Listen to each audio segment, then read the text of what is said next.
बिस्मिल्लाहिर्रहमानिर्रहीम ते अस्सलामुअलैकुम। 27 अगस्त पाकिस्तान दे विच जुमेरात दी सवेर अज दे पंजाबी वीलॉग च चढ़दे ते लहिंदे पंजाब दे सज्जणा ते मित्रां भैणां ते भरावां मावां ते बजुर्गां नूं जी आयां। सब तो पहले आसिम मुनीर्स डिफैक्टो फॉर्म 47 मिलिटरी राज डे 271। हुण चलने अज दियां गूढ़ियां निगियां ते संघणियां खबरां वाले पासे। सब तो पहले एक अफसोसनाक खबर भी ते नाल बड़ी फखर की खबर भी। चाचा शाह आलम पाकिस्तान तहरीक इंसाफ के बड़े ही पुराने वर्कर इमरान खान साहब नूं बड़े ही प्यारे, उन्हां दा इंतकाल हो गया, वफात पा गए ने। अल्लाह उन्हां दे दर्जात बुलंद करन, अल्लाह उन्हां दे दर्जात बुलंद करे और उन्हां दे उत्ते अपनियां रहमतां करन और उन्हां दे लवाहिकीन नूं जिहड़ा उह सबर अता करन। ये तो हो गई अफसोस की खबर। इहदे विच फखर की गल यह है कि चाचा शाह आलम ने बड़े अणख दे नाल, बड़ी गैरत दे नाल इमरान खान वास्ते जेल भी कट्टी ते इमरान खान का पूरा आखिरी दम तक साथ निभाया। सरगोदे दे विच इन्हां नूं जेल कट्टनी पई 9 मई के सिलसिले दे विच, लेकिन उसके बावजूद इन्हां ने एक बारी सी नहीं की इमरान खान के नज़रिए के उत्ते। बड़े बड़े लीडर तुहानूं इमरान खान के कहिंदे फिरदे नज़र आउंदे ने भी पोलीटिकल सैटलमेंट नाल ही इमरान खान ने बाहर आउणा है। मैं तुहानूं जिम्मेदारी नाल दसना भी असल इमरान खान जिहड़ा जेल दे विच अड़िया बैठा है भी मैं डील नहीं करनी, वो अपने वर्कर के सिर ते अड़िया बैठा है। जे इमरान खान नूं पता होवे उन्हें लीडरां दे सिर ते फैसला करना होवे तो वह फैसला कर चुका हुंदा। इमरान खान दे ना वर्कर ने कंड विखाई है ते ना इमरान खान ने अज तक कंड विखाई है। बहरल चाचा शाह आलम दे घर वालियां दे नाल साडी बड़ी बड़ी ताज़ियत, अल्लाह उन्हां दे दर्जात बुलंद करे और जिहड़ी हिम्मत दे नाल दलेरी दे नाल वो पाकिस्तान तहरीक इंसाफ ते इमरान खान नाल मैं कहना दहाइयां तो खलोते ने, मतलब कई वरे हो गए ने उन्हां नाल खलोतियां। ਉਂਝ ਦੇ ਸਾਨੂੰ ਮਜ਼ੀਦ ਵਰਕਰ ਵੀ ਰੱਬ ਜਿਹੜਾ ਉਹ ਅਤਾ ਕਰੇ। ਅੱਛਾ ਜੀ, ਅਗਲੀ ਖਬਰ ਤੁਹਾਡੇ ਸਾਹਮਣੇ ਪੱਖਰ ਤੋਂ ਰੱਖਦੇ ਹਾਂ। ਇਹ ਉਰਦੂ 'ਚ ਤੇ ਇਹਨੂੰ ਭੱਖਰ ਕਹਿੰਦੇ ਨੇ, ਵੈਸੇ ਇਹਨੂੰ ਪੱਖਰ ਵੀ ਕਹਿੰਦੇ ਨੇ। ਇਹ ਭੱਖਰ ਜਿਹੜਾ ਉੱਥੋਂ ਦੀ ਪੁਲਿਸ ਨੇ ਗੰਦਮ ਦੀ ਸਮਗਲਿੰਗ ਦੀ ਵੱਡੀ ਕਨਸਾਈਨਮੈਂਟ ਫੜੀ ਹੈ। ਇਹ ਖਬਰ ਇਸ ਲਈ ਰੱਖੀ ਹੈ ਵੀ ਕਨਸਾਈਨਮੈਂਟ ਬਹੁਤ ਵੱਡੀ ਹੈ, ਐਡੀ ਵੱਡੀ ਹੈ ਕਿ ਕਿਤੇ ਮਰੀਮ ਸਾਹਿਬਾ ਨੇ ਪ੍ਰੈਸ ਕਾਨਫਰੰਸ ਨਹੀਂ ਕਰ ਛੜੀ ਕਿਤੇ ਚਾਈਨਾ। ਅੱਜ ਕੱਲ੍ਹ ਤੁਹਾਨੂੰ ਪਤਾ ਉਹ ਚਾਈਨਾ ਗਈਆਂ ਨੇ। कंसाइनमेंट एडी वड्डी है, मतलब एडा वड्डा कारनामा है पंजाब पुलिस का कि किते उत्थों ना प्रैस कॉन्फ्रेंस नहीं कर छड़ी भी मैं फड़ी है। 4 तोड़े गंदम दे ने। हाँ जी, तुसीं दुरुस्त सुन रहे हो, ये तस्वीर दे विच नज़र आ रहे हैं। 4 तोड़े गंदम दे ने ज़्यादा 200 किलोग्राम बनती होएगी। इन्नी तो बंदा अपने घर वास्ते भी लैके जाता है। पिंडां दे विच लोकी 20-30 तोड़े रखते हैं गंदम दे, आया गया परौना पूरा साल खानी है।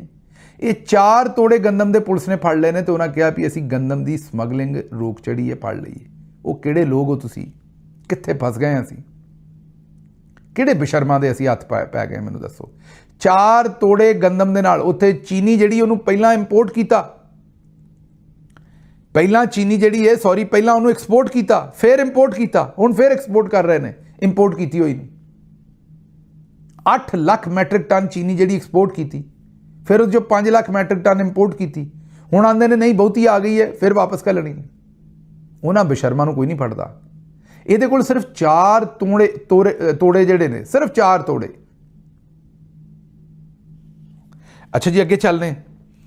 इस्लामाबाद दे विच जो कुछ होया पिम्स हस्पताल ते तुहानूं पता ही है भी बच्चे जिहड़े ने उत्थे अग लग गई ते जिहड़ी नर्सरी सी बच्चों की उन्होंने बाहरों जंदरा मारिया सी, ताला मारिया सी, बच्चे अंदर ही झुलस के मर गए बेचारे।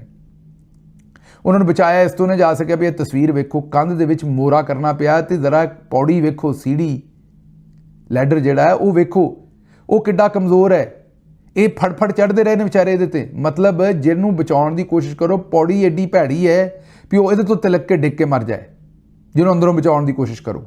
यह हालात ने रैस्क्यू के उत्ते, यह हालात ने उत्थे इक्विपमेंट के। इस्लामाबाद की गल करते हैं, आंदे ने भी असी सूबे निक्के बनाने ने, निक्के। फील्ड मार्शल दिन रात सानू दसदा है कि सूबे निक्के होणगे तो बहुत अच्छी जनाब गवर्नेंस होएगी। ऐ पिया जे निक्का सूबा, वो इस्लामाबाद तो छोटा तो कोई सूबा नहीं बना सकते ना, निक्का जिहा तो शहर है। एडमिनिस्ट्रेटिव यूनिट उत्थे तुहाडे कोल हैगा पूरे का पूरा। हुण तुसीं कहोगे गिल साहब उत्थे चीफ मिनिस्टर नहीं, ओ बई इंटीरियर मिनिस्टर उत्थों का चीफ मिनिस्टर ही है ना, चीफ कमिश्नर उत्थों का चीफ सैकटरी है, आई जी तुहाडे कोल वैसे ही हैगा उत्थे, उत्थे बकायदा उहदा नाम ही आई जी पुलिस है। तो पुलिस का भी सूबा ही है एक किस्म का, ब्यूरोक्रेसी का भी सूबा ही है, अदालतों का भी सूबा ही है, हाई कोर्ट है उत्थे अदालतों की, बाकी सेहत का भी सूबा है, क्योंकि सेहत की वजारत भी है, तालीम का भी सूबा है, तालीम की भी वजारत है। मतलब इस्लामाबाद जिहड़े तुसीं गुल खिलाए ने कि 2 हस्पताल ने सिर्फ, मैं ना सूबा छड्डो किसी जिले दे विच भी इन्ने थोड़े हस्पताल नहीं हुंदे, तुहाडे कोल सिर्फ 2 हस्पताल ने मैनेज करने वास्ते, ते उत्थे तुसीं जिहड़ा अग बुझाउण दा कोई सिस्टम नहीं ला सके। बहरहाल उत्थे हुण जो कुछ होया उस तो बाद सामने आया कि 1659 1659 ਇਹ ਉਹ ਪੋਜੀਸ਼ਨਸ ਨੇ ਜਿਹੜੀਆਂ ਡਾਕਟਰਸ ਦੀਆਂ ਨਰਸਿਸ ਦੀਆਂ ਖਾਲੀ ਨੇ ਇਸਲਾਮਾਬਾਦ, ਜਿਨ੍ਹਾਂ ਦੀ ਲੋੜ ਹੈ ਔਰ ਪੋਜੀਸ਼ਨਸ ਪਈਆਂ ਨੇ ਖਾਲੀ ਨੇ, ਉਹਨਾਂ ਉੱਤੇ ਭਰਤੀਆਂ ਨਹੀਂ ਕੀਤੀਆਂ ਇਹਨਾਂ ਨੇ। ਡਾਕਟਰ ਵਿਚਾਰੇ ਬੇਰੁਜ਼ਗਾਰ ਫਿਰ ਰਹੇ ਨੇ, ਨਰਸਾਂ ਬੇਰੁਜ਼ਗਾਰ ਫਿਰ ਰਹੀਆਂ, ਇੱਥੇ ਅਸਾਮੀਆਂ ਖਾਲੀ ਨੇ, ਹਸਪਤਾਲਾਂ ਦੇ ਵਿੱਚ ਡਾਕਟਰ ਲੱਭ ਨਹੀਂ ਰਹੇ ਪੂਰੇ, ਨਰਸਾਂ ਲੱਭ ਨਹੀਂ ਰਹੀਆਂ, ਮਰੀਜ਼ ਜ਼ਿਆਦਾ ਨੇ। ਤੇ ਉਹਨਾਂ ਨੇ ਇਸਲਾਮਾਬਾਦ ਦੇ ਵਿੱਚ ਮਾਸ਼ਾਅੱਲਾ ਛੋਟੇ ਸੂਬੇ ਬਣਾ ਕੇ ਇਹਨਾਂ ਨੇ ਚਲਾਉਣੇ ਨੇ। 1660 ਦੇ ਕਰੀਬ ਅਸਾਮੀਆਂ ਖਾਲੀ ਨੇ, ਉੱਥੇ ਭਰਤੀਆਂ ਹੀ ਨਹੀਂ ਕੀਤੀਆਂ। ਬੱਲੇ ਹੋਏ ਸ਼ੇਰ ਬਗਿਓ। ਅੱਗੇ ਚੱਲਨੇ ਜੀ। 3 ਸਾਲ ਦੇ ਵਿੱਚ ਪਿਮਸ ਹਸਪਤਾਲ ਨੂੰ 22 ਅਰਬ ਦਾ ਬਜਟ ਦਿੱਤਾ ਗਿਆ। ਗੁਜ਼ਸ਼ਤਾ ਸਾਲ 6 ਅਰਬ 84 ਕਰੋੜ ਰੁਪਏ ਦਾ ਇੱਕ ਹਸਪਤਾਲ ਦਾ ਬਜਟ ਹੈ। ਕਿਹਦਾ? ਇੱਕ ਹਸਪਤਾਲ ਦਾ। ਸਾਰੇ ਕਰਪਸ਼ਨ ਦੀ ਨਜ਼ਰ ਹੋ ਰਿਹਾ। ਅਗਰ ਇਹ ਪੈਸਾ ਲੱਗ ਜਾਏ ਇਹਦਾ, ਮੈਂ ਆਨਾ ਵੀ ਇਹਦਾ 80% ਵੀ ਲੱਗ ਜਾਏ ਤੇ ਤਬਾਹੀਆਂ ਆ ਜਾਣ ਉੱਥੇ। ਇਸ ਸਾਲ ਉਹਦਾ ਬਜਟ ਜਿਹੜਾ ਉਹ 7 ਅਰਬ 51 ਕਰੋੜ ਰੁਪਈਏ, ਉਹ ਜਿਹੜਾ 7 ਅਰਬ 63 ਕਰੋੜ ਰੁਪਈਏ ਰੱਖਿਆ ਗਿਆ, ਕਿਉਂਕਿ ਪਿਛਲੇ ਸਾਲ ਉਹਨਾਂ ਨੇ ਆਪਣੇ ਬਜਟ ਤੋਂ 1 ਅਰਬ ਰੁਪਇਆ ਜ਼ਿਆਦਾ ਉਹਨਾਂ ਨੇ ਖਰਚ ਕੀਤਾ ਸੀ। ਜ਼ਾਹਿਰ ਹੈ 26 ਫਰਵਰੀ ਦੀ ਜਿਹੜੀ ਕਤਲੋਗਾਰਤ ਸੀ ਉਹ ਲੁਕਾਉਣ ਦੇ ਵਿੱਚ ਵੀ ਤੇ ਪਿਮਸ ਦੇ ਸਾਰੇ ਜਿਹੜੇ ਕਰਤਾ ਦਰਤਾ ਨੇ ਉਹਨਾਂ ਦਾ ਪੂਰਾ ਹੱਥ ਹੈ। ਅਸੀਂ ਚੌਧਰੀ ਰੁਪਈਏ ਦੇ ਕੇ ਮੈਂ ਆਨਾ ਵੀ ਗੁੱਥੀਆਂ ਭਰ ਰੁਪਈਏ ਰੁਪਈਆਂ ਦੀਆਂ ਦੇ ਰਿਹਾ, ਰਜਾ ਰਿਹਾ ਉਹਨਾਂ ਨੂੰ ਵੀ ਰੱਜੋ ਤੁਸੀਂ ਵੀ। ਅੱਗੇ ਚੱਲਨੇ ਜੀ। ਇਹ ਹੁਣ ਲੋਕੀ ਸਵਾਲ ਪੁੱਛਦੇ ਨੇ ਵੀ ਕਦੀ ਸੁਣਿਆ ਤੁਸੀਂ ਵੀ ਕੌਮੀ ਅਸੈਂਬਲੀ ਦਾ AC ਜਾਂ ਕੋਈ ਸਿਸਟਮ ਫਟਿਆ ਹੋਵੇ? ਕਦੇ ਸੁਪਰੀਮ ਕੋਰਟ ਦਾ ਕੋਈ AC ਸਿਸਟਮ ਫਟਿਆ? ਕਦੇ ਬਿਲਾਵਲ ਹਾਊਸ ਦੀ ਕੋਈ ਸ਼ੈ ਫਟੀ ਹੈ? ਕਦੀ ਵਜ਼ੀਰ ਆਜ਼ਮ ਹਾਊਸ ਦੀ ਕੋਈ ਸ਼ੈ ਫਟੀ ਹੈ? ਕਿਉਂਕਿ ਇਹਨਾਂ ਦੀਆਂ ਜ਼ਿੰਦਗੀਆਂ ਬੜੀਆਂ ਕੋਈ ਅਹਿਮ ਨੇ, ਕੌਮ ਦੇ ਬੱਚਿਆਂ ਦੀਆਂ ਜ਼ਿੰਦਗੀਆਂ ਆਮ ਨਹੀਂ, ਉੱਥੇ ਹੀ ਫਟਦਾ। ਮਾੜੇ ਬੰਦੇ ਦੇ ਨਾਲ ਹੀ ਹਰ ਸ਼ੈ ਫਟਦੀ ਹੈ। ਇੰਤਹਾਈ ਨਿਗਹਦਾਸ਼ਤ ਦਾ ਜਿਹੜਾ ਇਲਾਕਾ ਸੀ ਉੱਥੇ, ਮਤਲਬ ਇੰਤਹਾਈ ਨਿਗਹਦਾਸ਼ਤ ਦਾ ਮਤਲਬ ਕੀ? Intensive care. ਵੇਖੋ ਕੇਅਰ ਕੈਸੀ ਹੈ। ਉਹਨਾਂ ਨੂੰ ਆਮ ਕੇਅਰ ਵੀ, ਆਰਡੀਨਰੀ ਕੇਅਰ ਵੀ ਨਹੀਂ ਲੱਭੀ ਵਿਚਾਰਿਆਂ ਨੂੰ, ਜਿਨ੍ਹਾਂ ਨੂੰ ਇੰਟੈਂਸਿਵ ਕੇਅਰ 'ਚ ਰੱਖਣਾ ਸੀ। ਜੰਦਰੇ ਮਾਰੇ ਸਨ ਉੱਥੇ ਵੀ, ਨਿਕਲ ਨਾ ਸਕੇ ਕੋਈ, ਨਾ ਕੋਈ ਕੱਢ ਸਕੇ। ਇੱਕ ਮਾਂ ਨੇ ਆਪਣੇ ਪੁੱਤਰ ਨੂੰ ਬਚਾਉਣ ਵਾਸਤੇ ਲੋਹੇ ਦਾ ਬਲਦਾ ਹੋਇਆ ਦਰਵਾਜ਼ਾ ਖੋਲ੍ਹਣ ਦੀ ਕੋਸ਼ਿਸ਼ ਕੀਤੀ, ਉਹਦੇ ਆਲੇ ਦੁਆਲੇ ਅੱਗ ਲੱਗੀ ਸੀ, ਆਪਣੇ ਹੱਥ ਸਾੜ ਬੈਠੀ। ਲੇਕਿਨ ਜ਼ਾਹਿਰ ਹੈ ਮਾਵਾਂ ਨੇ ਇਹਦੇ 'ਚ 2 ਅਜ਼ੀਅਤਾਂ ਨੇ ਬੜੀਆਂ ਵੱਡੀਆਂ। ਇੱਕ ਤੇ ਬੱਚੇ ਮਾਰੇ ਗਏ, ਦੂਜਾ ਬੱਚੇ ਮਾਵਾਂ ਦੇ ਸਾਹਮਣੇ, ਪਿਓਾਂ ਦੇ ਸਾਹਮਣੇ, ਆਪਣੀਆਂ ਫੁੱਫੀਆਂ ਦੇ, ਮਾਸੀਆਂ ਦੇ, ਨਾਨੀਆਂ ਦੇ ਸਾਹਮਣੇ ਸੜ ਕੇ ਮਰ ਗਏ ਔਰ ਉਹਨਾਂ ਨੂੰ ਬਚਾ ਨਾ ਸਕੇ। ਅੱਛਾ ਜੀ, ਅੱਗੇ ਚੱਲਦੇ ਹਾਂ। ਮੁਸਤਫਾ ਕਮਾਲ ਸਾਹਿਬ ਕਹਿੰਦੇ ਨੇ ਮੈਨੂੰ 1.5 ਘੰਟੇ ਦੀ ਵਿੱਚ ਦਾ ਮੌਕਾ ਦਿਓ, ਮੈਂ ਆਪਣੀ ਕਾਰਕਰਦਗੀ ਵਿਖਾ ਦਿਆਂਗਾ। ਆਹੋ ਜੀ, ਬਲਕਿ ਤੁਸੀਂ ਜੰਤਰੀ ਵੇਚ ਰਹੇ ਹੋ। ਜੰਤਰੀਆਂ ਵੇਚਣ ਵਾਲੇ ਵਾਕਈ 1.5 ਘੰਟਾ ਹੀ ਮੰਗਦੇ ਹੁੰਦੇ ਨੇ ਵੀ 1.5 ਘੰਟਾ ਮੈਨੂੰ ਦਿਓ, ਪੂਰੀ ਬੱਸ ਨੂੰ ਜੰਤਰੀ ਵੇਚ ਦਿਆਂਗਾ। ਉਹੀ ਕੰਮ ਤੁਸੀਂ ਕਰ ਰਹੇ ਹੋ ਅਤੇ ਹਾਲਾਤ ਉੱਥੇ ਜਿਹੜੇ ਬਣੇ ਨੇ ਉਹ ਅਸੀਂ ਤੁਹਾਨੂੰ ਦੱਸ ਹੀ ਦਿੱਤੇ ਨੇ। ਅੱਛਾ ਜੀ, ਅੱਗੇ ਚੱਲਦੇ ਹੁਣ। ਇਹ ਕਮਿਸ਼ਨਰ ਸਾਹਿਬ ਨੇ ਇਹ ਸੂਟ ਪਾ ਕੇ ਉੱਥੇ ਗਰਮੀ ਦੇ ਨਾਲ ਹਨੇਰ ਹੋਇਆ, ਲੋਕੀ ਮਰ ਗਏ ਨੇ ਸੜ ਕੇ, ਉਹਨਾਂ ਦੇ ਬੱਚੇ।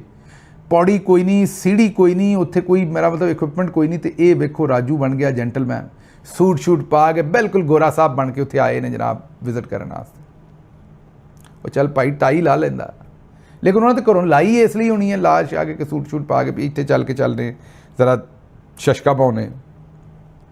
ਸਦਰ YDA young doctor association Punjab, Shoaib Khan ਦੇ ਮੁਤਾਬਕ DHQ ਸਾਹੀਵਾਲ ਦੇ ਵਿੱਚ ਜਿੱਥੇ 30 ਬੱਚਿਆਂ ਦੀ ਗੁੰਜਾਇਸ਼ ਹੈ, ਉੱਥੇ 184 ਬੱਚੇ ਜਿਹੜੇ ਨੇ ਉਹ ਉਹਨਾਂ ਨੇ ਵਾੜੇ ਨੇ।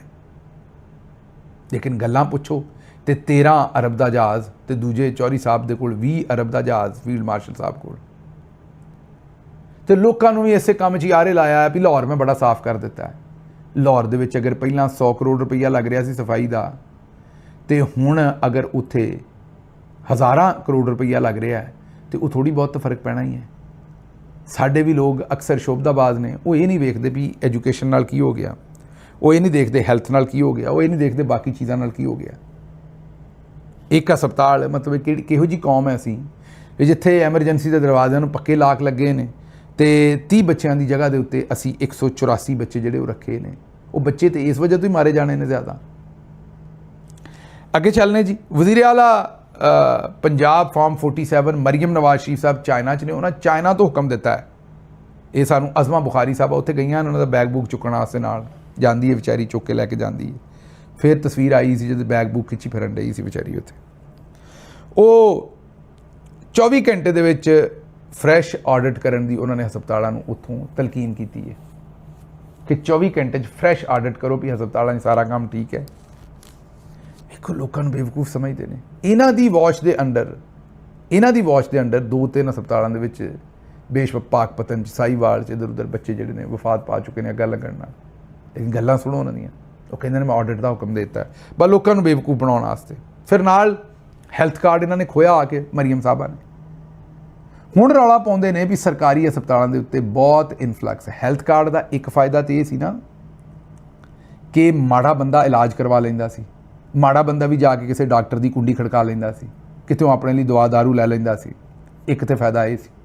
ਦੂਜਾ ਫਾਇਦਾ ਹੈਲਥ ਕਾਰਡ ਦਾ ਕੀ ਸੀ ਕਿ ਜਦੋਂ ਲੋਕੀ ਪ੍ਰਾਈਵੇਟ ਹਸਪਤਾਲ ਜਾਂਦਾ ਸੀ ਮਾੜਾ ਬੰਦਾ, ਤੇ ਸਰਕਾਰੀ ਹਸਪਤਾਲ ਤੋਂ ਰਸ਼ ਘਟਦਾ ਸੀ। ਹੁਣ ਕਹਿੰਦੇ ਨੇ ਸਰਕਾਰੀ ਹਸਪਤਾਲਾਂ ਦੀ ਰਸ਼ ਬੜਾ ਹੈ, ਮੁਸਤਫਾ ਕਮਾਲ ਦੱਸਦੇ ਨੇ। ਇਹ ਜਦੋਂ ਹੈਲਥ ਕਾਰਡ ਖੋ ਰਹੇ ਸੋ ਉਦੋਂ ਤੁਹਾਨੂੰ ਨਹੀਂ ਸੀ ਪਤਾ। ਔਰ ਅਗਰ ਹੈਲਥ ਕਾਰਡ ਨੂੰ ਚੱਲਣ ਦਿੰਦੇ, ਜੋ ਸੋਚ ਕੇ ਇਮਰਾਨ ਖਾਨ ਨੇ ਹੈਲਥ ਕਾਰਡ ਲਿਆਂਦਾ ਸੀ, ਤੇ ਹੁਣ ਮੈਂ ਤੁਹਾਨੂੰ ਇੱਕ ਮਿਸਾਲ ਦਿੰਦਾ ਕਿ ਅਗਰ ਮਿਸਾਲ ਦਿੰਦੇ ਵੀ ਗੋਜਰਾ ਹੈ, ਟੋਬਾ ਹੈ, ਪੀਰਮਾਲ ਹੈ, ਚੀਚਾਵਤਨੀ ਹੈ, ਸਿੱਬੀ ਹੈ, ਕੋਹਾਟ ਹੈ, ਕੋਈ ਵੀ ਇਲਾਕਾ ਹੈ, ਉੱਥੇ ਅਗਰ ਬੇਸ਼ੁਮਾਰ ਲੋਕ ਜਿਹੜੇ ਨੇ ਉਹ ਜਿੰਨੀ ਵੀ ਉੱਥੇ ਦੀ ਆਬਾਦੀ 10 ਲੱਖ 15, ਕਿਸੇ ਜ਼ਿਲ੍ਹੇ ਦੀ ਗੱਲ ਕਰ ਰਹੇ, ਕਿਸੇ ਤਹਿਸੀਲ ਦੀ ਗੱਲ ਕਰ ਰਹੇ, 5 ਲੱਖ 3 ਲੱਖ 4 ਲੱਖ, ਅਗਰ ਹਰ ਬੰਦੇ ਦੀ ਜੇਬ 'ਚ 10 ਲੱਖ ਰੁਪਈਏ ਦਾ ਕਾਰਡ ਹੈ, ਮਤਲਬ ਉਹਦੇ ਕੋਲ 10 ਲੱਖ ਰੁਪਈਆ ਹੈ ਸਾਲਾਨਾ ਸਿਹਤ 'ਤੇ ਖਰਚ ਕਰਨ ਦਾ। ਤੇ ਮੈਨੂੰ ਇਹ ਦੱਸੋ ਵੀ ਇਹ ਕੀ ਇਕਨੋਮਿਕਸ ਦਾ ਬੁਨਿਆਦੀ ਅਸੂਲ ਨਹੀਂ ਹੈ ਕਿ ਜਿੱਥੇ ਡਿਮਾਂਡ ਹੁੰਦੀ ਹੈ ਉੱਥੇ ਸਪਲਾਈ ਫਿਰ ਆਪੇ ਹੀ ਜਾਂਦੀ ਹੈ। ਕਹਿਣ ਦਾ ਮਤਲਬ ਇਹ ਹੈ ਕਿ ਪ੍ਰਾਈਵੇਟ ਹਸਪਤਾਲ ਛੋਟੇ ਸ਼ਹਿਰਾਂ 'ਚ ਵੀ ਬਣਦੇ ਤੇ ਚੰਗੇ ਹਸਪਤਾਲ ਬਣਦੇ। ਜਿਹੋ ਜਿਹੇ ਹਸਪਤਾਲ ਤੁਹਾਨੂੰ ਸਿਰਫ ਲਾਹੌਰ 'ਚ ਲੱਭਦੇ ਨੇ ਨਾ, ਜਦੋਂ ਲੋਕਾਂ ਨੂੰ ਪਤਾ ਲੱਗਦਾ ਨਾ ਵੀ ਸਰਗੋਧੇ 'ਚ ਇੰਨੇ ਲੱਖ ਬੰਦਾ ਰਹਿੰਦਾ ਹੈ ਤੇ ਹਰ ਬੰਦੇ ਦੀ ਜੇਬ 'ਚ 10 ਲੱਖ ਰੁਪਈਏ ਦਾ ਕਾਰਡ ਹੈ, ਤੇ ਉੱਥੇ ਵੀ ਜਾ ਕੇ ਲੋਕੀ ਇਨਵੈਸਟਮੈਂਟ ਕਰਦੇ, ਉੱਥੇ ਹਸਪਤਾਲ ਬਣਾਉਂਦੇ, ਚੰਗੇ ਚੜ੍ਹਵੇਂ ਹਸਪਤਾਲ ਬਣਾਉਂਦੇ, ਚੰਗੇ ਸੁਥਰੇ ਹਸਪਤਾਲ ਬਣਾਉਂਦੇ। ਤੇ ਉਹਦੇ ਨਾਲ ਕਿੰਨੇ ਫਾਇਦੇ ਹੁੰਦੇ? ਇੱਕ ਤੇ ਇੱਕ ਨਵੀਂ ਇੰਡਸਟਰੀ ਡਿਵੈਲਪ ਹੁੰਦੀ, ਮਤਲਬ ਹਸਪਤਾਲ ਪ੍ਰਾਈਵੇਟ ਬਣਦੇ। ਦੂਸਰਾ, ਡਾਕਟਰਾਂ ਨੂੰ ਨਰਸਾਂ ਨੂੰ ਤਨਖਾਹ ਬਿਹਤਰ ਲੱਭਦੀ ਕਿਉਂਕਿ ਹਸਪਤਾਲ ਕੰਪੀਟ ਕਰਦੇ ਇੱਕ ਦੂਜੇ ਦੇ ਨਾਲ ਉਹਨਾਂ ਨੂੰ ਹਾਇਰ ਕਰਨ ਵਾਸਤੇ। ਤੀਜਾ, ਮਾੜੇ ਬੰਦੇ ਨੂੰ ਆਪਣੇ ਡੋਰ ਸਟੈਪ ਤੇ ਪ੍ਰਾਈਵੇਟ ਹਸਪਤਾਲ ਲੱਭਦਾ। ਚੌਥਾ, ਜਿਹੜੇ ਸਰਕਾਰੀ ਹਸਪਤਾਲ ਨੇ ਉਹਨਾਂ ਦੇ ਉੱਤੇ ਜਿਹੜਾ ਵਜ਼ਨ ਸੀ ਉਹ ਘਟਦਾ। ਲੇਕਿਨ ਇਹਨਾਂ ਬੇਸ਼ਰਮਾਂ ਨੇ ਕੀ ਕੀਤਾ ਕਿ ਇਹ ਹੈਲਥ ਕਾਰਡ ਦੀ ਸੀਸ ਹੁੰਦੀ ਦੁਆ, ਪੰਜਾਬੀ 'ਚ ਸੀਸ ਆਖੀਦਾ, ਸੀਸਾਂ, ਇਸ ਹੈਲਥ ਕਾਰਡ ਦੀਆਂ ਸੀਸਾਂ ਇਮਰਾਨ ਖਾਨ ਨੂੰ ਲੱਭਦੀਆਂ ਨੇ, ਦੁਆਵਾਂ ਇਮਰਾਨ ਖਾਨ ਨੂੰ ਲੱਭਦੀਆਂ ਨੇ, ਤੇ ਇਹ ਹੈਲਥ ਕਾਰਡ ਬੰਦ ਕਰ ਦਿਓ, ਖੋਲੋ। ਐਡੇ ਕੋ ਬੇਸ਼ਰਮ ਨੇ, ਬੇਹਿਆ ਨੇ, ਤੇ ਹੁਣ ਅੱਜ ਕਹਿੰਦੇ ਨੇ ਹਸਪਤਾਲਾਂ ਦੇ ਉੱਤੇ ਰਸ਼ ਬੜਾ ਹੈ। ਅੱਗੋਂ ਨਵਾਜ਼ ਸ਼ਰੀਫ ਸਾਹਿਬ ਨੇ ਕਿਹਾ ਜੀ ਕਿ ਪਿਮਸ ਹਸਪਤਾਲ 'ਚ ਆਤਸ਼ਦਗੀ ਦੇ ਸਾਹਮਣੇ ਤੇ 14 ਮਾਸੂਮ ਬੱਚਿਆਂ ਦੀ ਜਾਨ ਜਾਣ ਤੇ ਖਬਰ ਸੁਣ ਕੇ ਦਿਲ ਬੜਾ ਰੰਜੀਦਾ ਹੈ। ਮੈਂ ਗਮਜ਼ਦਾ ਵਾਲदैन ਦੇ ਗਮ 'ਚ ਬਰਾਬਰ ਦਾ ਸ਼ਰੀਕ ਹੈ। ਲਵਾਹਕੀਨ ਨੂੰ ਸਬਰ ਜਮੀਲ ਅੱਲਾਹ ਅਤਾ ਕਰੇ। हुकूमत जिम्मेदारां दे तयन करके सख्त कार्रवाई करे। आइंदा ऐसे इकदामात नहीं होने चाहिए। सरकार तुसी लवाहकीन दे गम च बराबर दे शरीक नहीं, तुसी जिहड़ा क्रिमिनल माफिया उन्हां दे क्राइम दे विच बराबर दे शरीक जे। ये बच्चे मारन दे विच तुसी बराबर दे शरीक जे। ये तुहाडा भरा बैठा होया इत्थे, ये जिहड़ा सारा काम तुसी कीता आसिम मुनीर नाल रल के, इहदे विच तुसी बराबर दे शरीक जे जो कुछ तुसी कर रहे हो पाकिस्तान दे नाल। ਤੇ ਹੁਣ ਮੈਂ ਇਹੋ ਜਿਹਾ ਟਵੀਟ ਕਰਕੇ ਬਰਾਬਰ ਦੇ ਸ਼ਰੀਕ ਹੈ ਤੇ ਬਸ ਗਾਂ ਤੁਰ ਪਾਓ। ਅੱਛਾ, ਅੱਗੇ ਚੱਲਨੇ ਜੀ। 48 ਘੰਟੇ ਦੇ ਵਿੱਚ ਰਿਪੋਰਟ ਬਣਾ ਕੇ ਦੇਣੀ ਹੈ ਜੀ, ਪ੍ਰੀਲਿਮਿਨਰੀ ਰਿਪੋਰਟ, ਔਰ ਫਿਰ 5 ਦਿਨਾਂ ਦੇ ਵਿੱਚ ਤਫਸੀਲੀ ਰਿਪੋਰਟ ਬਣਾ ਕੇ ਦੇਣੀ। ਮਾਸ਼ਾਅੱਲਾ, ਉਹ ਹੀ ਸ਼ਹਿਬਾਜ਼ ਸ਼ਰੀਫ ਦੀ ਪੁਰਾਣੀ ਫਨਕਾਰੀ ਪੰਜਾਬ ਵਾਲੀ। ਬਸ ਹੁਣ ਬਣੇਗੀ ਇੱਕ ਪ੍ਰੀਲਿਮਿਨਰੀ ਰਿਪੋਰਟ ਆਏਗੀ, ਹੁਣੇ ਹੀ ਦੱਸਨੇ ਉਹਦੇ ਵਿੱਚ ਜਨਾਬ ਛੋਟੇ ਨਹੀਂ ਹੁੰਦੇ ਲੋਅਰ ਲੈਵਲ ਦੇ ਬੰਦੇ, ਉਹਨਾਂ ਨੂੰ ਜ਼ਿੰਮੇਦਾਰ ਕਰਾਰ ਦੇ ਦਿੱਤਾ ਜਾਏਗਾ। ਦੇਖ ਲੈਣਾ, ਮੈਂ ਤੁਹਾਨੂੰ ਪਹਿਲਾਂ ਹੀ ਦੱਸ ਰਿਹਾ, ਤਫਸੀਲੀ 'ਚ ਵੀ ਫਿਰ ਇਹ ਫਾਈਲ ਦਾ ਪੇਟ ਬੰਦ ਹੋ ਜਾਏਗਾ। ਇਹ ਫਾਈਲ ਦੇ ਉੱਤੇ ਧਾਗਾ ਬੰਨਿਆ ਜਾਏਗਾ ਤਸਮਾ, ਔਰ ਇਹਨੂੰ ਕਿਤੇ ਸੁੱਟ ਦਿੱਤਾ ਜਾਏਗਾ। ਇਹ ਆਲਮੀ ਰਿਕਾਰਡ ਨੇ ਜਿੰਨੀਆਂ ਸ਼ਹਿਬਾਜ਼ ਸ਼ਰੀਫ ਨੇ ਇਨਕੁਆਇਰੀ ਕਮੇਟੀਆਂ ਹੁਣ ਤੱਕ ਬਣਾਈਆਂ ਨੇ। ਅੱਛਾ ਜੀ, ਅੱਗੋਂ ਇਫਤ ਉਮਰ ਸਾਹਿਬਾ ਨੇ ਇਸ ਹਕੂਮਤ ਦੀ ਬੜੀ ਲਾਡਲੀ, ਤੇ ਇਹ ਹਕੂਮਤ ਉਹਨਾਂ ਦੀ ਵੀ ਬੜੀ ਲਾਡਲੀ। ਉਹਨਾਂ ਨੇ ਅੱਜ ਟਵੀਟ ਕੀਤਾ ਵੀ military failed us, politician failed us, judiciary failed us and bureaucracy failed us, we are dead nation ruled by zombies. ਅੱਛਾ, ਇਹ ਜਿਹੜੀ ਸਾਡੀ ਸੋ ਕਾਲਡ ਆਪਣੇ ਆਪ ਨੂੰ ਇਸ਼ਰਾਫੀਆ, ਇਹ ਤਾਂ ਖੈਰ ਵਿਚਾਰੀ ਇਸ਼ਰਾਫੀਆ ਨਹੀਂ, ਐਵੇਂ ਦੌੜ ਭੱਜ ਕੇ ਇਸ਼ਰਾਫੀਆ 'ਚ ਵੜਦੀ ਹੈ। ਇਹਨਾਂ ਨੂੰ ਲੱਗਦਾ ਹੈ ਇਹ ਪਤਾ ਨਹੀਂ ਕਿਹੜੀ ਲਾਲਾ ਲੈਂਡ 'ਚ ਰਹਿੰਦੇ ਨੇ। ਇਹ ਤੁਹਾਡੇ ਵਰਗੇ ਮਾਜ਼ਰਤ ਨਾਲ ਬੇਸ਼ਰਮ ਲੋਕ ਨੇ ਜਿਹੜੇ ਜ਼ਿੰਮੇਦਾਰ ਨੇ। ਇਹ ਹੁਣ ਕਹਿਣਗੇ ਮੈਂ ਕਿਵੇਂ ਜ਼ਿੰਮੇਦਾਰ ਹਾਂ? ਤੁਸੀਂ ਇਹਨਾਂ ਦੇ ਜਰਾਇਮ ਦੇ ਉੱਤੇ ਪਰਦਾਪੋਸ਼ੀ ਕਰਦੇ ਰਹੇ ਹੋ। ਤੁਹਾਡੇ ਟਵਿੱਟਰ ਦੀ ਟਾਈਮਲਾਈਨ ਤੇ ਜਾਓ ਤੇ ਤੁਸੀਂ ਇਸ ਹਕੂਮਤ ਤੇ ਸਦਕੇਵਾਰੀ ਆਉਂਦੇ ਰਹੇ ਹੋ। ਇਸ ਹਕੂਮਤ ਨੂੰ ਲਿਆਉਣ ਵਾਲੇ, ਜਸ਼ਨ ਮਨਾਉਣ ਵਾਲੇ, ਬਾਉਣ ਵਾਲਿਆਂ ਦੇ ਵਿੱਚ ਤੁਸੀਂ ਵੀ ਸ਼ਾਮਿਲ ਹੋ। ਤੁਹਾਡੇ ਹੱਥਾਂ ਤੇ ਚਿਹਰਿਆਂ ਤੇ ਵੀ ਇਹਨਾਂ ਬੱਚਿਆਂ ਦਾ ਖੂਨ ਹੈ। ਤੁਸੀਂ ਬੇਸ਼ਰਮ ਲੋਕ ਹੋ। ਉਧਰ ਵੀ ਖੇਡਦੇ ਹੋ, ਉਧਰ ਵੀ ਖੇਡਦੇ ਹੋ। ਇੱਕਦਮ ਤੁਹਾਡੇ ਜ਼ਮੀਰ ਜਾਗ ਜਾਂਦੇ ਨੇ, ਅਸੀਂ ਡੈਡ ਨੇਸ਼ਨ ਹੈ। ਇਹ ਅਸੀਂ ਡੈਡ ਨੇਸ਼ਨ ਤੁਹਾਡੇ ਵਰਗੇ ਉਹਨਾਂ ਲੋਕਾਂ ਦੀ ਵਜ੍ਹਾ ਤੋਂ ਜਿਨ੍ਹਾਂ ਦੇ ਜ਼ਮੀਰ ਡੈਡ ਨੇ। ਤੁਹਾਡੇ ਵਰਗੇ ਬੇਜ਼ਮੀਰ ਲੋਕ ਜਿਹੜੇ ਨੇ, ਜਿਨ੍ਹਾਂ ਨੂੰ ਸਿਰਫ ਕਿਸੇ ਦੀ ਨਫ਼ਰਤ ਦੇ ਵਿੱਚ ਤੁਸੀਂ ਇਹ ਨਹੀਂ ਵੇਖਦੇ ਕਿ ਮੁਲਕ ਦਾ ਚੰਗੀ ਜਾਂ ਮਾੜੀ ਮੁਲਕ ਦੀ ਕਿਹੜੀ ਹੈ। ਇਹ ਉਹੀ ਬਾਜੀ ਹੈ ਜਿਹੜੀ ਆਪ ਤੇ ਵਿਚਾਰੀ ਮੇਰੇ ਤਰ੍ਹਾਂ ਕਾਲਕ ਹੀ ਮਾਰਦੀ ਹੈ। ਮਤਲਬ ਆਪ ਤੇ ਹਨੇਰਾ ਹੀ ਹੈ, ਇੰਝ ਹੀ ਲੱਗਦਾ ਵੀ ਬਲੈਕ ਐਂਡ ਵਾਈਟ TV ਚੱਲਣ ਡਿਆ ਕੋ ਪੁਰਾਣੇ ਜ਼ਮਾਨੇ ਦਾ। ਮੇਰੇ ਵਾਲਾ ਹੀ ਹਾਲ ਹੈ ਭੈਣ ਮੇਰੀ ਦਾ। ਲੇਕਿਨ ਇਹ TV ਤੇ ਆਉਂਦੀ ਸੀ ਵੀ ਮਰੀਮ ਨਵਾਜ਼ ਜਦੋਂ ਕਾਲਜ 'ਚ ਵੀ ਹੁੰਦੀ ਸੀ, ਚਿਹਰਾ ਲਾਟਾ ਮਾਰਦਾ ਸੀ। ਹੁਸਨ ਦੀਆਂ ਲਾਟਾਂ ਮਾਰਦਾ ਹੁੰਦਾ ਸੀ ਚਿਹਰਾ ਉਹਨਾਂ ਦਾ। ਇਹ ਉਸ ਵਕਤ ਜਨਾਬ ਵਾਲਾ ਇਹ ਸਾਨੂੰ ਦੱਸਦੇ ਹੁੰਦੇ ਸਨ, ਇਹ ਇੰਟਰਵਿਊ ਦੇ ਕੇ ਮਰੀਮ ਸਾਹਿਬਾ ਦੇ ਜਿਹੜੇ ਬਹੁਤ ਜ਼ਿਆਦਾ ਉਹਨਾਂ ਦੀਆਂ ਜਿਹੜੀਆਂ ਖਸੂਸੀਆਤ ਨੇ ਉਹ ਦੱਸਣ ਦੀ ਕੋਸ਼ਿਸ਼ ਕਰਦੇ ਹੁੰਦੇ ਸਨ। ਹੁਣ ਆਉਂਦੇ ਨੇ ਬੱਚੇ ਤੇ ਹੁਣ ਆਉਂਦੇ ਨੇ ਨਹੀਂ ਬੜੀ ਇਹ ਡੈਡ ਨੇਸ਼ਨ ਹੈ। ਇਹ ਪਿਛਲੇ ਦਿਨੋਂ ਇਹਨਾਂ ਨੇ ਆਪਣੀ ਕੋਈ ਬੱਚੀ ਦੀ ਸ਼ਾਦੀ ਕੀਤੀ ਸੀ, ਉੱਥੇ ਮਰੀਮ ਔਰੰਗਜ਼ੇਬ ਪਹੁੰਚੇ ਸਨ ਤੇ ਮੇਰਾ ਮਤਲਬ ਇੰਝ ਹੀ ਲੱਗਦਾ ਸੀ ਵੀ ਇਹਨਾਂ ਦਾ ਪੀਰਖਾਨਾ ਆ ਗਿਆ, ਇੰਝ ਉਲਟੇ ਸਿੱਧੇ ਹੋ ਰਹੇ ਸਨ। ਤੇ ਬੁਨਿਆਦੀ ਤੌਰ ਤੇ ਬੇਕਾਰ ਲੋਕ ਨੇ, ਦਦਕਾਰੇ ਹੋਏ, ਤਰੱਕੇ ਹੋਏ ਲੋਕ, ਜਿਨ੍ਹਾਂ ਦੀ ਕੋਈ ਨਾ ਇਹਨਾਂ ਦੇ ਅੰਦਰ ਇਨਸਾਨੀਅਤ ਤੇ ਕੰਪਲੈਕਸਿਸ ਦੇ ਮਾਰੇ ਹੋਏ ਨੇ। ਅੱਗੇ ਚੱਲਨੇ ਜੀ। ਸਾਇਰਾ ਬਾਨੋ ਸਾਹਿਬਾ ਨੇ ਕਿਹਾ ਵੀ ਸ਼ਰਮ ਆਉਣੀ ਚਾਹੀਦੀ ਹੈ ਜਿਨ੍ਹਾਂ ਦੀ ਪਸੰਦ ਇਹ ਨੇ। ਖੜਾਕ ਤੇ ਕੀਤਾ ਨਾ, ਉਹਨਾਂ ਗਲਤ ਕੀਤੀ ਨਾ ਜਿੱਥੇ ਅਪਣਾਉਣੀ ਚਾਹੀਦੀ ਹੈ। ਸਰਨਾਮਾ ਠੀਕ ਹੋਣਾ ਚਾਹੀਦਾ ਜਿੱਥੇ ਗੱਲ ਕਰਨੀ ਹੋਵੇ। ਕੱਲ੍ਹ ਅਲੀ ਮੁਹੰਮਦ ਖਾਨ ਸਾਹਿਬ ਕਹਿ ਰਹੇ ਸਨ ਵੀ ਟਵਿੱਟਰ ਵਾਲੇ ਜਰਨੈਲਾਂ ਵੱਲੋਂ ਜ਼ਰਾ ਆਪਣੀਆਂ ਤੋਪਾਂ ਹਟਾ ਕੇ ਤੇ ਜ਼ਰਾ ਹਕੂਮਤ ਦੇ ਸਿਆਸਤਦਾਨਾਂ ਵਾਲੇ ਪਾਸੇ ਕਰੋ। ਨਾਲ ਉਹ ਕਹਿ ਰਹੇ ਸਨ ਵੀ ਇਮਰਾਨ ਖਾਨ ਨੇ 10 ਲੱਖ ਬੰਦੇ ਦੇ ਨਿਕਲਣ ਤੇ ਨਹੀਂ ਆਉਣਾ, ਡੀਲ ਦੇ ਨਾਲ ਹੀ ਨਿਕਲਣਾ ਹੈ। ਹੋਰ ਵੀ ਇਹੋ ਜਿਹੀਆਂ ਗੱਲਾਂ ਕਈ ਕਹਿ ਰਹੇ ਸਨ। ਇੱਕ ਸਾਇਰਾ ਬਾਨੋ ਜਿਹੜੀ ਹੈ ਉਹ ਸਾਡੇ ਵਰਗੇ ਕਈ ਜਿਹੜੇ ਸੋ ਕਾਲਡ ਲੀਡਰ ਨੇ ਉਹਨਾਂ ਤੇ ਭਾਰੀ। ਉਹਨੇ ਸਰਨਾਮਾ ਹੁੰਦਾ ਐਡਰੈਸ, ਪੰਜਾਬੀ 'ਚ ਐਡਰੈਸ ਨੂੰ ਸਰਨਾਮਾ ਕਹਿੰਦੇ ਨੇ। ਸਾਇਰਾ ਬਾਨੋ ਸਰਨਾਮਾ ਠੀਕ ਲਿਖਦੀ ਹੈ। ਮੇਰਾ ਖਿਆਲ ਉਰਦੂ 'ਚ ਇਹਨੂੰ ਸਰਨਾਮਾ ਕਹਾਂਗੇ, ਮੈਨੂੰ ਹੁਣ ਐਗਜ਼ੈਕਟਲੀ ਨਹੀਂ ਪਤਾ, ਮੈਂ ਕੋਈ ਅਹਿਲੇ ਜ਼ੁਬਾਨ ਨਹੀਂ ਹੈ। ਤੇ ਪੰਜਾਬੀ 'ਚ ਅਸੀਂ ਸਰਨਾਮਾ ਆਖੀਦਾ। ਉਹਨੇ ਆਖਿਆ ਸ਼ਰਮ ਆਉਣੀ ਚਾਹੀਦੀ ਜਿਨ੍ਹਾਂ ਦੀ ਪਸੰਦ ਇਹ ਨੇ। ਇੱਕ ਮੋਹਸਨ ਨਕਵੀ ਜਿਹੜਾ ਆਂਦਾ ਵੀ ਬਲੋਚਿਸਤਾਨ ਇੱਕ SHO ਦੀ ਬਾਹਰ ਹੈ, ਤੇ ਦੂਜਾ ਇਹ ਭਾਈ ਦਾ ਬੱਚਾ ਮੀਨ ਅਲਤਾਫ ਹੁਸੈਨ ਸਾਹਿਬ ਦਾ ਬੱਚਾ, ਤੇ ਹੁਣ ਬਾਪ ਦਾ ਬੱਚਾ ਮੀਨ ਆਸਿਮ ਮੁਨੀਰ ਸਾਹਿਬ ਦਾ ਬੱਚਾ। ਉਹਨਾਂ ਨੇ ਕਿਹਾ 33 ਸੂਬੇ ਬਣਾਉਣ ਚੱਲੇ ਸੀ ਤੇ ਪਹਿਲੇ ਤਾਂ ਸਾਂਭ ਲਓ ਜਿਹੜੇ ਬਣੇ ਨੇ। ਇਸਲਾਮਾਬਾਦ ਇੰਨਾ ਕੁ ਹੈ, ਨਿੱਕਾ ਜਿਹਾ ਸੂਬੇ ਦੇ ਹਿਸਾਬ ਨਾਲ ਅਗਰ ਸੋਚੋ ਤੇ। ਮਤਲਬ ਇਸਲਾਮਾਬਾਦ ਜਿਹੜਾ ਨਾ ਉਹ ਅਗਰ ਟ੍ਰੈਫਿਕ ਨਾ ਹੋਵੇ ਤੇ ਇੱਕ ਪਾਸਿਓਂ ਦੂਜੇ ਪਾਸੇ ਤੁਸੀਂ ਕਾਰ ਦੇ ਉੱਤੇ ਨਾਰਮਲ ਸਪੀਡ ਤੇ ਵੀ 10 ਮਿੰਟ 'ਚ ਲੰਘ ਜਾਓਗੇ, 15 ਮਿੰਟ 'ਚ ਲੰਘ ਜਾਓਗੇ। 15 ਮਿੰਟ 'ਚ ਪੂਰਾ ਇਸਲਾਮਾਬਾਦ ਲੰਘ ਜਾਓਗੇ ਨਾਰਮਲ ਜੀ ਸਪੀਡ ਤੇ। ਮੈਂ ਤੇਜ਼ ਤੇ ਨਹੀਂ ਗੱਲ ਕਰ ਰਿਹਾ, ਛੋਟਾ ਜਿਹਾ ਹੈ। ਮਤਲਬ ਇਸਲਾਮਾਬਾਦ ਜਿਹੜਾ ਹੈ ਉਹ ਗੁਜਰਾਂਵਾਲੇ ਸ਼ਹਿਰ ਤੋਂ ਵੀ ਛੋਟਾ ਹੈ। ਤੇ ਉਹਦੇ ਤੋਂ ਆਉਂਦੇ ਨੇ ਅਸੀਂ ਸੂਬੇ ਬਣਾਉਣੇ ਨੇ ਤੇ ਬੜਾ ਕੰਮ ਬਿਹਤਰ ਕਰਨਾ। ਬਹਰਹਾਲ ਉਹਨਾਂ ਨੇ ਚੰਗੀ ਗੱਲ ਕੀਤੀ। ਅੱਛਾ, ਅੱਗੋਂ ਨੌਰੀਨ ਖਾਨ ਸਾਹਿਬਾਂ ਨੇ ਇੱਕ ਬਿਆਨ ਦਿੱਤਾ ਹੈ, ਕਿਉਂਕਿ ਟਾਊਟ ਜਿਹੜੇ ਨੇ ਉਹ ਕਾਸਿਮ ਖਾਨ ਤੇ ਸੁਲੇਮਾਨ ਖਾਨ ਦਾ ਜਿਹੜਾ ਇੰਟਰਵਿਊ ਸੀ ਉਹਦੇ ਤੇ ਉਹਨਾਂ ਦੇ ਨਾਂ ਕਾਸਿਮ ਗੋਲਡਸਮਿਥ ਤੇ ਸਲਮਾਨ ਗੋਲਡਸਮਿਥ ਲਿਖ ਕੇ ਆਪਣੇ ਨੂੰ ਹੁਜਤਾਂ ਕਰ ਰਹੇ ਸਨ। ਉਹਨਾਂ ਫਿਰ ਜਵਾਬ ਇਹੋ ਜਿਹਾ ਦਿੱਤਾ ਨੌਰੀਨ ਖਾਨ ਨਿਆਜ਼ੀ ਸਾਹਿਬਾਂ ਨੇ ਕਿ ਮੇਰਾ ਖਿਆਲ ਹੁਣ ਸਕੂਨ ਰਹੇਗਾ, ਟਕੋਰ ਕਰਨਗੇ ਜਾ ਕੇ। ਉਹਨਾਂ ਆਖਿਆ ਹੈ ਕਿ ਇਹਨਾਂ ਨੇ ਅੱਜ ਜਾਣਬੁੱਝ ਕੇ ਕਾਸਿਮ ਖਾਨ ਦਾ ਨਾਮ ਕਾਸਿਮ ਗੋਲਡਸਮਿਥ ਛੇੜਨ ਵਾਸਤੇ ਲਿਖਿਆ। ਉਹਨਾਂ ਨੇ ਕਿਹਾ ਬੱਚਿਆਂ ਨੂੰ ਆਪਣੇ ਨਾਨੇ ਦੇ ਨਾਂ ਦੀ ਜ਼ਰੂਰਤ ਨਹੀਂ, ਉਹਨਾਂ ਦਾ ਬਾਪ ਬੜਾ ਅਜ਼ੀਮ ਇਨਸਾਨ ਹੈ ਤੇ ਬੜੇ ਨਾਂ ਵਾਲਾ ਹੈ। ਨਾਨੇ ਦਾ ਨਾਂ ਉਹਨਾਂ ਨੂੰ ਚਾਹੀਦਾ ਹੁੰਦਾ ਹੈ ਜਿਨ੍ਹਾਂ ਨੂੰ ਆਪਣੇ ਬਾਪ ਦੇ ਨਾਂ ਤੇ ਯਕੀਨ ਨਾ ਹੋਵੇ ਵੀ ਉਹ 'ਚੋਂ ਕੋਈ ਇੱਜ਼ਤ ਲੱਭੇਗੀ ਉਹਨਾਂ ਨੂੰ। ਤੇ ਇਹ ਸੂਰਤ ਹਾਲ ਜਿਹੜੀ ਹੈ ਇਹ ਹੁਣ ਮੇਰਾ ਖਿਆਲ ਥੋੜ੍ਹਾ ਜਿਹਾ ਕੋਈ ਸਕੂਨ ਰਹੇਗਾ, ਇਹੀ ਮੈਂ ਕਹਿ ਸਕਦਾ। ਤੇ ਖਬਰਾਂ ਹੋਰ ਵੀ ਸਨ, ਲੇਕਿਨ ਮੈਨੂੰ ਇੱਥੋਂ ਇਜਾਜ਼ਤ ਦਿਓ। ਰੱਬ ਰਾਖਾ।